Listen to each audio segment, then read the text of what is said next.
Laro ng Los Angeles Lakers laban sa Charlotte Hornets postpone ng NBA. Pero bago yan, Dorian Finney-Smith nagsalita naman sa Los Angeles Lakers para lalong mag-improve ang kanilang kupunan sa mga susunod pang laro. Para kasi dito mga idol ay hindi daw kasi ginagamit ng Lakers ang isa nilang talented na player sa pinakamahusay na paraan nito. Ang tinutukoy nga dito ni Dorian Finney-Smith ay ang kanilang defensive monster na si Anthony Davis, na matapos kasi matalo ang Los Angeles Lakers sa Dallas Mavericks, ay nagbigay ng pahayag itong si DFS sa naging post-game interview nito.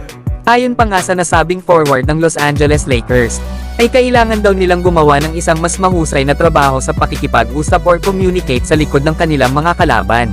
Ito ay para bigyan daw ang kanilang mga kasama ng confidence para ang kanilang mga kalaban ay igapang pataas ng ball handler ang bola. Ito ay para mapwersa sila na pumunta ng rim.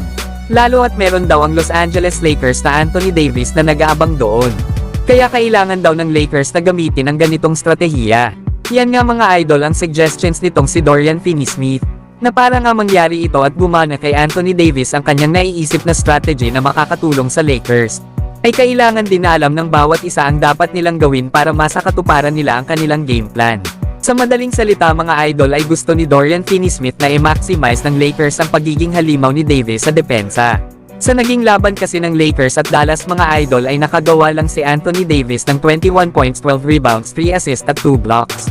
Na kung tutusin siguro mga idol kung organize or nasa ayos lang ang game plan ng Lakers para sa kanilang defensive end, na mapwersa ng mga players ng Lakers na madala ang ball handler ng kalaban papuntang rim, ay panigurado na ilang mga blocks ang kayang gawin nitong si Anthony Davis na madali niya lang din naman panigurado makukuha ang mga rebounds. Problema din kasi ng Lakers sa naging laban nila sa Dallas Mavericks ay hinayaan nila ang mga kalaban na tumira ng 18 out of 38 3-point made.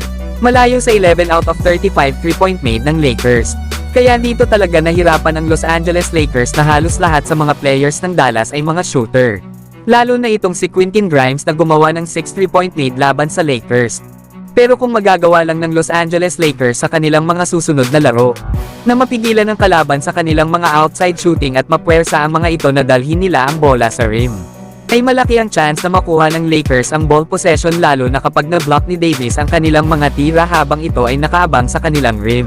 Tingnan nyo na lang mga idol ang ginawa ng Lakers noong 2023 semifinal sa playoffs laban sa Golden State Warriors, na kung saan ay halimaw itong si Anthony Davis na hindi makaporma sa kanya kahit sila Stephen Curry at Klay Thompson. Puro block na ang ginawa noon ni Davis mga idol lalo na kapag susubukan ng mga players ng Warriors na umatake sa rim. Kaya dahil dito ay nagawa ng Lakers na ma-eliminate sa playoffs ang Warriors at mag-advance naman ng Lakers sa Western Conference Finals. Na kung gagawin ng Lakers ang ganitong strategy ay malaki ang chance na dominahin nila ang kanilang mga makakalaban. Ang problema nga lang mga idol ay possible na ma-postpone ang laro ng Lakers sa magiging laban nila bukas sa Charlotte Hornets. Lalo at grabe ang wildfire na nagaganap sa area ng Los Angeles. Kaya delikado talaga ito para sa mga fans na gusto na manood at iwan ang kanilang bahay para lang sa laro ng Lakers habang may sunog na nagaganap sa kanilang lugar. Kaya pinag-iisipan na ngayon ng NBA at nitong si Adam Silver ang commissioner ng NBA na postpone na muna ang magiging laban ng Lakers at Hornets. Ito ay para na rin sa safety ng kanilang mga fans lalo na sa area ng Los Angeles. Syempre mga idol ay para na rin sa lahat ng staff at players ng Lakers na apektado ng nasabing wildfire. Pero kayo mga idol, ano ang masasabi nyo na possible na ma-postpone ang laro ng Lakers bukas?